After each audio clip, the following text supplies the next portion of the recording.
पाकिस्तान सरकार ने गुरुवार यानी 4 दिसंबर को आसिम मुनीर को देश का पहला चीफ ऑफ डिफेंस फोर्सेस और चीफ ऑफ आर्मी स्टाफ नियुक्त कर दिया है। दोनों पदों पर उनका कार्यकाल 5 साल का होगा। नियुक्ति को राष्ट्रपति आसिफ अली जरदारी ने मंजूरी दी।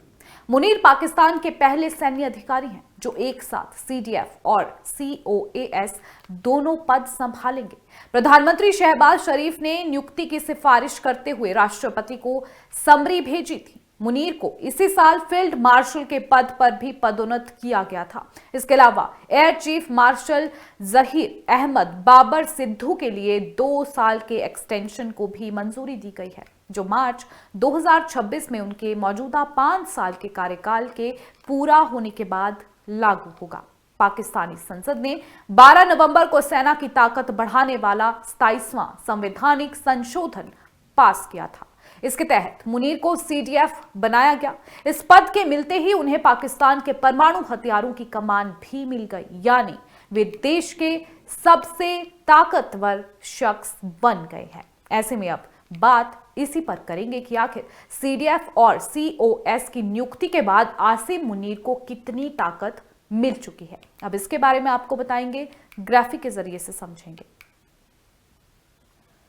तो बता दें कि फील्ड मार्शल आसिम मुनीर पाकिस्तान के सबसे शक्तिशाली व्यक्ति के रूप में उभरे हैं। 4 दिसंबर 2025 को राष्ट्रपति ने उन्हें चीफ ऑफ डिफेंस फोर्सेस नियुक्त किया, जो आर्मी चीफ के पद के साथ समवर्ती है। इससे उनकी ताकत में भारी वृद्धि हुई है। आर्मी के अलावा मुनीर के पास नेवी और एयरफोर्स पर पूर्ण नियंत्रण होगा। स्ट्रैटेजिक प्लान्स डिवीजन, न्यूक्लियर हथियार प्रबंधन का सीधा कमांड उनको मिल गया है। कार्यकाल की बात करें तो 5 वर्षीय नया टर्म होगा, 2025 से 30 तक रहेगा। इसमें विस्तार की भी संभावना है। रिटायरमेंट के बाद भी फील्ड मार्शल रैंक और जिम्मेदारियां बरकरार रहेंगी।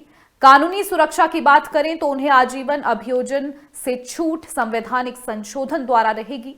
राजनीतिक प्रभाव की बात करें तो सरकार और न्यायपालिका पर अप्रत्यक्ष नियंत्रण रहेगा। इमरान खान जैसे विरोधियों पर कार्रवाई कर सकते हैं। चुनाव प्रभावित करने की भी क्षमता है। आर्थिक मामलों में एसआईएफसी जैसे निकायों में सह अध्यक्षता करेंगे। अंतर्राष्ट्रीय भूमिका में अमेरिकी राष्ट्रपति ट्रंप के साथ शिखर बैठकें करेंगे। पाक भारत संघर्ष में नेतृत्व के लिए मान्यता मिल चुकी है। वहीं ये संशोधन लोकतंत्र को कमजोर करने वाला भी माना जा रहा है।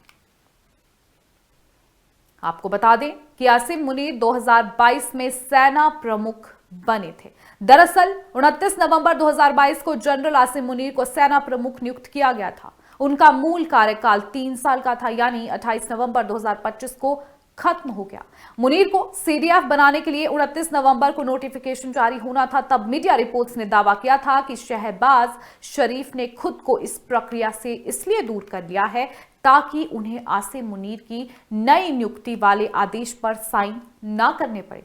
पिछले साल ही संसद ने कानून पास करके सेना प्रमुख का कार्यकाल 3 से बढ़ाकर 5 साल कर दिया था, इसलिए कानूनी रूप से उनका पद खतरे में नहीं था। वहीं पिछले महीने हुए संवैधानिक संशोधन में chairman joint chiefs of staff committee की जगह सीडीएफ पद बनाया गया, जो तीनों सेनाओं के बीच तालमेल रखेगी। आपको बता दें कि 27वें संविधान संशोधन का एक बहुत खास हिस्सा है नेशनल स्ट्रैटेजिक कमांड यानी एनएससी का गठन। ये कमांड पाकिस्तान के परमाणु हथियारों और मिसाइल सिस्टम की निगरानी और नियंत्रण करेगी। अब तक ये जिम्मेदारी नेशनल कमांड अथॉरिटी यानी एनसीए के पास थी, जिसकी अध्यक्षता प्रधानमंत्री करते थे, लेकिन अब से एनएससी के पास इसकी जिम्मेदारी हो जाएगी। एनएससी का कमांडर भले ही प्रधानमंत्री की मंजूरी से नियुक्त होगा, लेकिन ये नियुक्ति सेना प्रमुख की सिफारिश पर ही होगी। सबसे जरूरी, ये पद सिर्फ आर्मी के अफसर को ही दिया जाएगा। इससे देश के परमाणु हथियारों का नियंत्रण अब पूरी तरह सेना के हाथ में चला जाएगा। वहीं पाकिस्तान में हुए संविधान संशोधन को लेकर संयुक्त राष्ट्र चिंता जता रहा है। यूएन ह्यूमन राइट्स एजेंसी के हाई कमिश्नर वोल्कर टर्क ने चेतावनी दी है कि 27वां संविधान संशोधन न्यायपालिका की स्वतंत्रता को कमजोर कर सकता है। टर्क ने शुक्रवार को बयान जारी कर कहा कि ये बदलाव उन जरूरी कानूनी नियमों यानी रूल ऑफ लॉ को भी कमजोर कर सकता है जिनसे देश में कानून व्यवस्था बनी रहती है। वहीं पाकिस्तान ने 3 नवंबर को टर्क की चिंता को निराधार और गलत आशंका बताकर खारिज कर दिया था।